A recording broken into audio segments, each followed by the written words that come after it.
The Uber algorithm is designed to control Uber drivers, period. And, I wanted to make this chart, this diagram, going over this with y'all to bring awareness to this situation. Because I know a lot of Uber drivers don't think outside the box, which is why they end up driving for decades or multiple years. Which, by the way, Uber is not meant for that. Uber is meant to side hustle or make it a business. If you're not in it for those two things, don't get caught in this trap, in this system that they designed for drivers that don't think outside the box. But luckily, y'all got me. I'm gonna bring awareness to it. Before I get into the video, y'all, show me some love, man. I put in a lot of time and effort into these videos that I've been making about the rideshare business, and I only just don't do that, y'all. I actually run a full business, so I kill myself running my businesses, and then I'll come make content, which I'm dog tired. But hey, I want to bring awareness and I want to inform y'all. So every like, every subscribe, every share I get, I really appreciate y'all for supporting my channel and helping me grow my community. With that being said, let's dive into the video.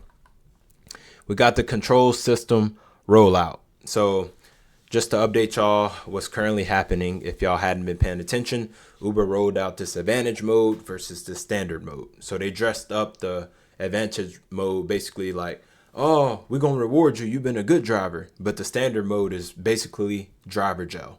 So basically the drivers that hadn't been performing to Uber standard, meaning accepting every ride and doing what they told.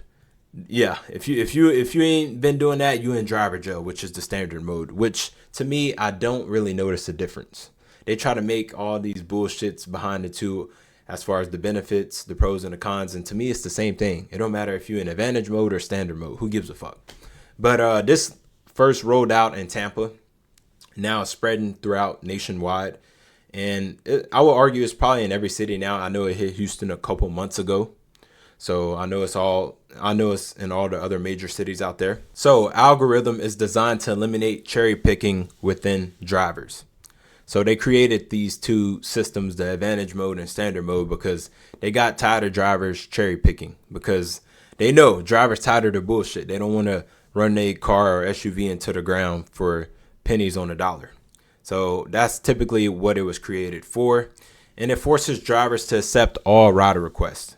So yes, once again, they don't want, if you're an Uber driver, they do not want you skipping rides. They want you to accept every ride that fucking pop up. Even if it's $1 for 20 miles, they want you to accept it.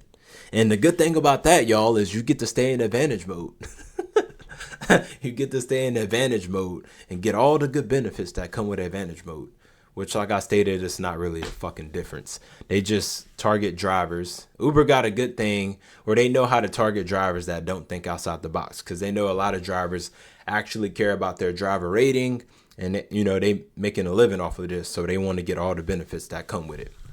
But the real goal is to maximize Uber profits per ride, meaning if they know they got more drivers accepting more rides, they know that's more money coming into their pocket, especially how the commission split been lately. Uber been treating drivers not like partners no more. They've been treating them like they a burden. So it's like Uber taking 70% and the drivers getting 30%. Y'all see this? 70%, 30%. It's insane. Also reduces driver negotiation power.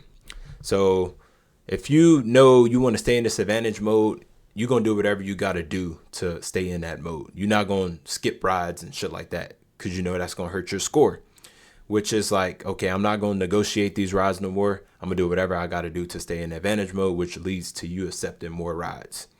Also, the benefit that helps Uber is it fill low paying, undesirable routes. So whatever city you currently driving right now, I'm pretty sure there's different parts in your city that you don't want to drive, or routes that you don't want to take.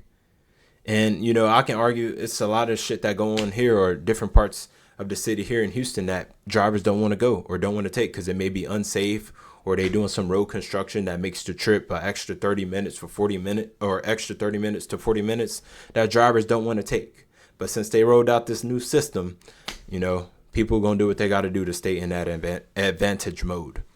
Also, it creates desperate compliant drivers. So everything that's listed on the real goal go hand in hand. They want compliant drivers. They don't want you to speak against how they created this system. They just want you to accept as many rides as possible and make them as much money as possible. So that's basically the basics of the control system and how they targeting what they want for the future when it comes to rideshare drivers, or specifically Uber drivers. Now let's move to the next one. Let me move myself. We got how the algorithm traps work. So basically, to stay in advantage mode, y'all, you must maintain an 8% or less, and that's for the cancellation rate. Your cancellation rate cannot be less than 8%, or you kicked out. You going back to fucking standard mode. You don't want that, do you? No. So accept all the fucking rides. And you must maintain a 25% or higher acceptance rate. So once again, folks, you cannot have a low cancellation rate below 8%. And your acceptance rate must be higher than 25 if you want to stay in advantage mode and get all the good benefits that come with advantage mode. Now, the punishment. Here's where it get kind of spicy, y'all. The punishment is, this is, got me excited, but the punishment is if you fall below these metrics and you enter standard mode, no more exclusive direct request, only get trip radar requests. Other drivers can steal your rides. 2-hour waits before ride offers. And also, it's basically essentially driver jail. Boo. We don't want to be in standard mode. We're going to accept all the fucking trips. Which, like I said, y'all, to me, it wasn't really no difference. You going to wait 1 hour to 2 hours anyway for a ride, especially if it's the weekday and it's slow season. Like, this is where it's like absurd and insane of what Uber trying to do. They act like Uber busy all day, 24/7 throughout the day, no matter what day of the week and no matter what hour. So this is insane. Everything that's on the punishment list just don't make sense to me. And like I said, whenever I was in the standard mode, I really didn't notice a difference. You not finna mind fuck me into running my SUVs into the ground to take your pennies on a dollar, meaning I get the crumbs and you get all the profit. They literally in the back like this because they know they got a lot of drivers that don't think outside the box. Like, I feel bad, and I feel for the UberX and Uber Comfort drivers. But I do know there's some out there that make good money, but they got to run their car into the ground, especially if they got this don't think outside the box mindset. You able to make 200 to 400 driving regular UberX, that's good. I commend you, but I know it's a lot of rides you have to take and a lot of bullshit you have to deal with just to make that kind of money. And also, they keep track of this every day. And so it's based on rolling 100 plus trips and resets daily at 4 a.m. So if your scores right now is below a 8% cancellation rate and below a higher 25 acceptance rate, you will no longer be in advantage mode. So just notate that. If y'all trying to play the system, just play the system how you gonna play it. Just do your best to not fall for it too much, if that makes sense. That's why I always encourage people to build their own private clientele, because now the money is in your hand. You control your income. It's in your hand now. You ain't got to rely on Uber. Why this destroys driver profitability? So cherry picking is essential. Experienced drivers know which rides are profitable. Well, like, of course, like, it's kind of like if you know your worth. Like, when it comes to dealing with people, like relationships, friendships, like, your worth, right? You're not finna go out there and tolerate the bullshit if you know your worth. It's the same with the Uber business. You know your worth. You know what kind of car you got. You're not going to run it into the ground for pennies. $3 to $5 short trips lose money after expenses. You got 20-minute pickups for $8 rides are disasters. Smart drivers target 15 plus minimum rides, and that don't matter whether it's X, Comfort, or Black. If you see a $15 ride and it's only like 6-7 miles, you're going to accept that ride because that's a good ride. So we got creates desperation. Drivers panic about losing advantage status, which is true. Like I just said, a lot of drivers going to be in fear of losing that advantage mode. Accept any rides to maintain metrics, of course, that go hand in hand with the driver's panic. Work longer hours for less profit. That means you accepting every ride. Every ride is not worth it, like, especially when it comes to the low class Uber, UberX, and Uber Comfort. Imagine you taking $8 rides all day. That's 15, 20 miles. Not worth it. So you're going to be working longer hours just to fill in the gap of you accepting the good rides. I don't look down on Uber drivers. I don't frown upon Uber drivers. I know some people drive Uber just because they want a side hustle, make extra money, or they trying to make it a business, which is perfectly fine. But it's also a large amount of people that just want to, make money, feed their families, pay bills, and they don't have nothing else going on. So with them only having Uber as one income, they got to comply to these regulations or rules in order for them to stay profitable, to feed their family and take care of, their responsibility. So Uber like I said, they know how to target their group of people, which is people that's low income and people that don't think outside the box.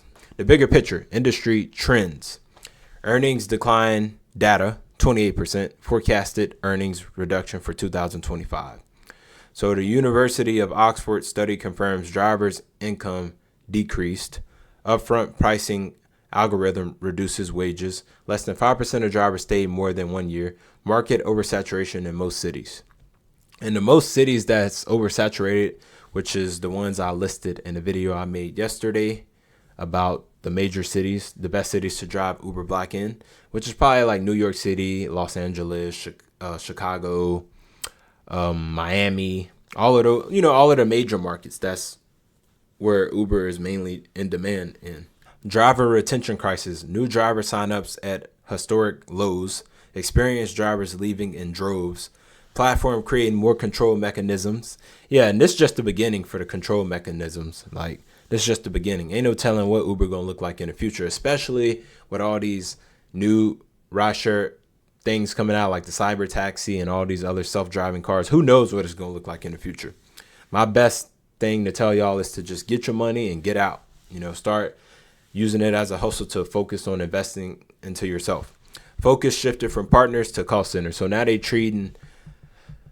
went from treating drivers like partners to now it's like, okay, you a burden. You digging too deep in our pocket. Now we got to reduce your wages.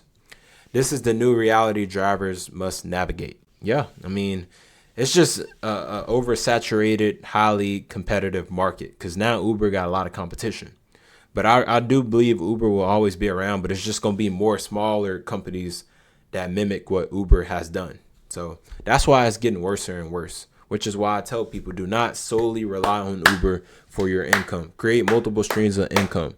Use Uber as a platform where you don't have to go work for nobody else, or use it as a side hustle to put more money in your pocket to where you can start investing into whatever it is that you really want to do for your life. Because I never ran across somebody that was like, oh, I want to be a full-time Uber driver. I want to drive 7 days a week, 12 hours a day. I never heard that. I don't know about y'all, but yeah, make sure y'all got some other revenues or stream of income coming in, and make sure y'all lining up what y'all finna get ready and do in the future for yourself. Now we got strategy number 2, smart compliance. So it's always going to be a numbers game. You're going to want to maintain a 26 to 30% acceptance rate. So just above getting kicked out, just right above getting kicked out of the advantage mode, which is typically what I range from when I was driving. I always kept mine like at 28 to 30. I didn't just decline every ride. If I thought it was a ride worth taking, I took it. Keep cancellation under 7%. Yeah, y'all know, once again, if it's 8 and above, they kick you out. Track your rolling 100 trip average daily. I mean, that's up to y'all if y'all want to do it. I think just keeping up with your acceptance rate and cancellation rate is good enough, but I just added that in there. Time your selective period strategically. So, again, focus on when the people getting up and when the people getting off. I always say it's the rideshare business. Focus on when people moving if you want to be profitable in this business. And I'm not just talking about being a platform driver. I'm talking about building a private clientele. Now, the tactical approach for y'all is accept profitable short rides to boost numbers. Cherry pick during peak earning hours. That means when it's busy, cherry pick. Like, for example, if it's late at night, 1:30, 2 a.m. in the morning, y'all know the club crowd, the bar crowd, it gets super busy, super crazy, very quickly out of nowhere. So cherry pick in a time like that, because it's always going to be a good ride in there. Don't just accept the first ride just because you've been setting for a while, which a lot of drivers do that, by the way. Build buffer with easy rides during slow periods. Never let metrics drop into danger zone. So basically, strategy 2 is just focusing on maintaining your score. That way you don't fall into standard mode and you stay in advantage mode. And the tactical approach is just basically focusing on the numbers and the high peak hours and cherry picking throughout them hours. That way you don't fall into the standard mode. And this work with algorithms constraints while maintaining profitability. So you're still going to be able to be profitable, cherry picking during these high peak busy zones or busy times while maintaining your 26 to 30% acceptance rate and keeping your cancellation under 7%. Don't rely solely on Uber algorithm. I told y'all that multiple times throughout all my videos. Download other rideshare apps. You got Lyft, you got Luxy, you got Black Lane. And this is mainly for black car service. If you're a normal Uber driver, I would tell you to just, focus on Uber and Lyft, stack your money up. And if you want to stay in the rideshare business, upgrade to a black SUV. That way you can maximize your earning potential through different platforms. And then second, we got use multiple platforms when possible. You got Lyft, local ride apps, delivery services, spread risk across platforms. Now, on the other side, we got private clientele building, network with passengers during rides. Just because you're networking don't mean you selling them your service, just protect yourself. You don't want to solicit your business while you got customers in the car. You know what I mean? So, I'm going to just tell you to play your cards. If you know. Target corporate clients and events. I'm heavy on that. Focus on business districts, no matter whatever city you in. Focus on the business districts.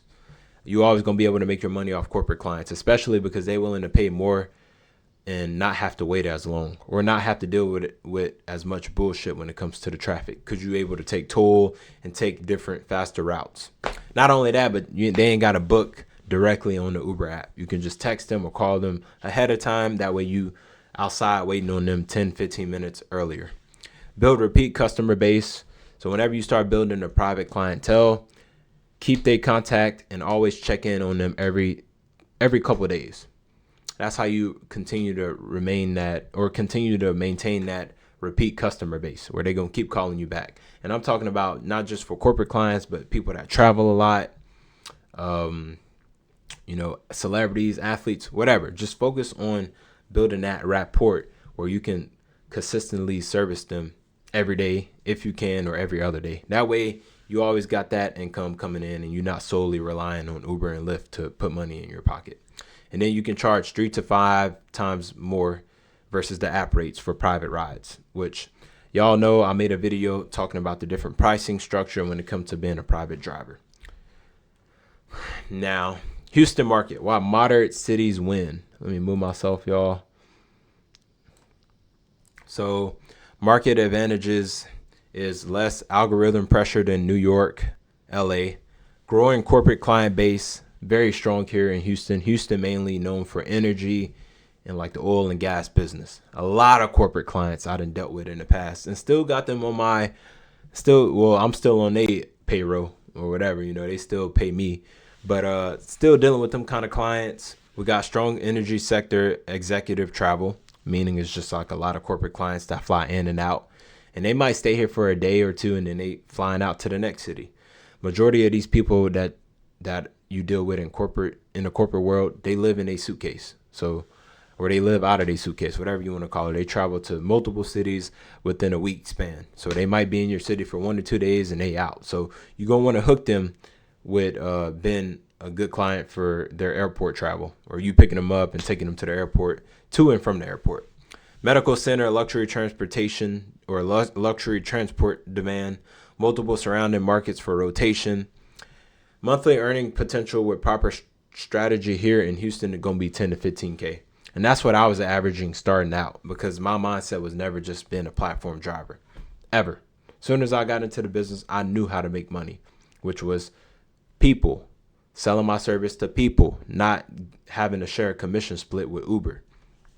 And also we got the event driven Success here in Houston, we got consistent corporate events and conferences, which they always having some type of event every other day here in Houston, mainly at the Post Oak Hotel. If you're currently watching this video and you're in Houston and want to go get some clients, target the Post Oak Hotel. We got a lot of sporting events here, you know, the big major teams. We got the Texans, the Astros, the Rockets, energy industry, networking events, also oil and gas. We got the medical conferences at the Texaco Medical Center, and predictable high-value transportation needs.